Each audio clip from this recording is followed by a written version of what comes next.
ngubani uMakhosi Sithelo Sabaphansi. Ngizokhuthaza abanentshisekelo yokuya kuMkhulukazi umuntu ukuthi just go, do it. You will not regret it. If you feel led, then do it. Mina uMkhulukazi Mulo ngimaze in 2021. Bengisekapa ngaleso sikhathi, so I couldn't calm down.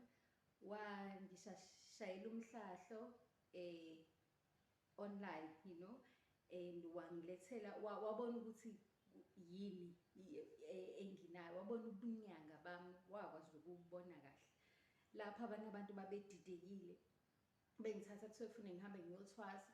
Mangifika khona kufika ungahlangani nje, ngibona ukuthi no man, akufanele ngithwase, you know, ngifike ngiyoguqisa lapha, ngizwe ngigcwala ulaka, ngingazange ukuthi kwenziwa yini, ngisike ngijike ngiphume ngihambe. So ngikwi-state soku-give up, ngibona ukuthi mina eyami inkinga ngeke isizakale, elami idlozi ngeke lize lisizakale because nganga-understand ukuthi kwenzakalani.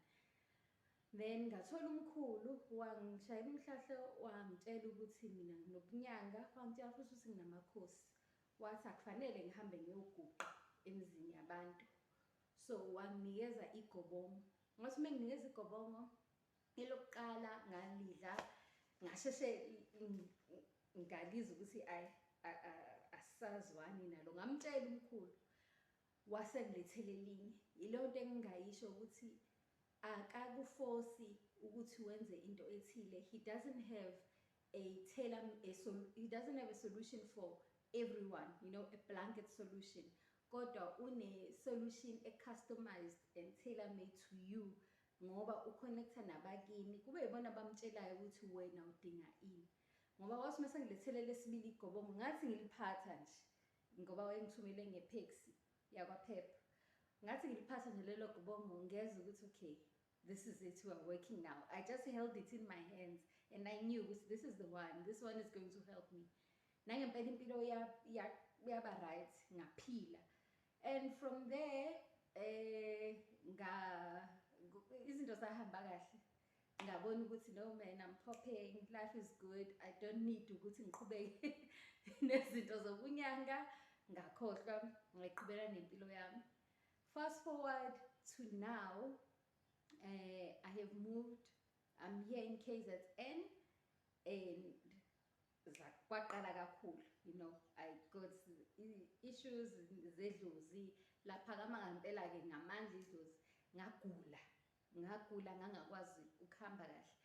I had a hectic pain in my spinal cord, like with spine, in my lower spine, bekubuhlungu ngendlela ngingahambeki kahle. Ngakhumbula ukuthi umuntu owakwangisiza kubo bonke abantu nje abakhona uMkhulukazi Mulo. Ngamthumela iWhatsApp, I got his number from YouTube. Ngamthumela iWhatsApp, wangenzela umhlahlo, wathi hayi sebeyilaba kini, you know, sebeze ngamandla, bacasukile ukuthi awulungisa izinto zabo, kufanele uze uzolungisa. Wangitshela ukuthi ngenze njani, you know.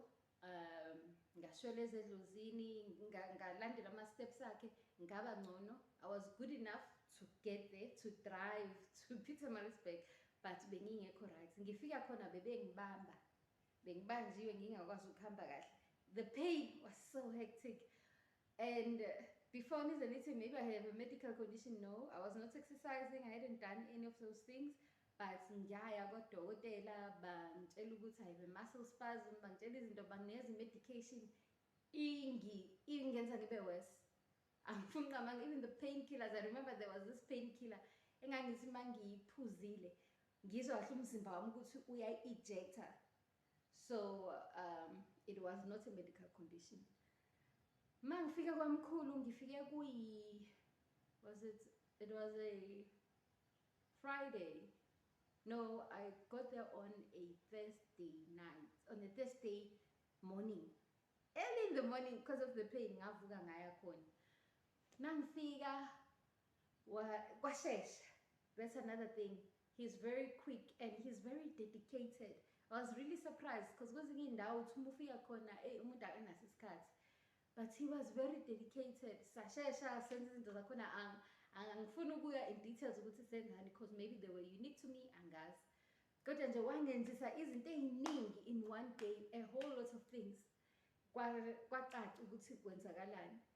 By the following morning ngase ngikwazi ukuhamba. Literally I could not believe it. Kwangathi kwenzeka imagic. Following morning ngase ngikwazi ukuhamba ngoba wahlangana nabakini. At night ngilele khona I got a vision yabantu basekhaya basho kahle ukuthi bawobani bazothini yini.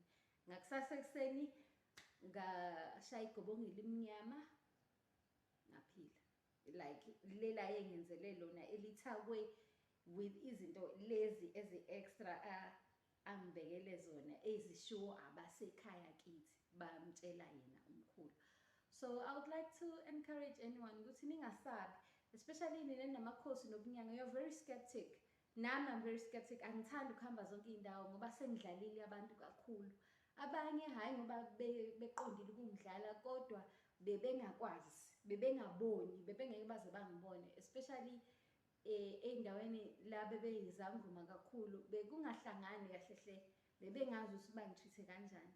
Nanokuthi angifuqanga mangidlozi lami alithandi ngiguqe, bengiba nolaka kabi mangizolokhu ngiguqisa yonke indawo. So umkhulu nje nifika nikhulume kahle, you know, and ushaya khona amakhosi. Bekumnandi laphana cause Friday ngihambile ntambama, bengingakafiki nokuthi sekufanele ngihambe, ngingakabi naleyo ntshisekelo yokubuyela ekhaya. Because it's a beautiful area that he has for abantwana bamaThonga.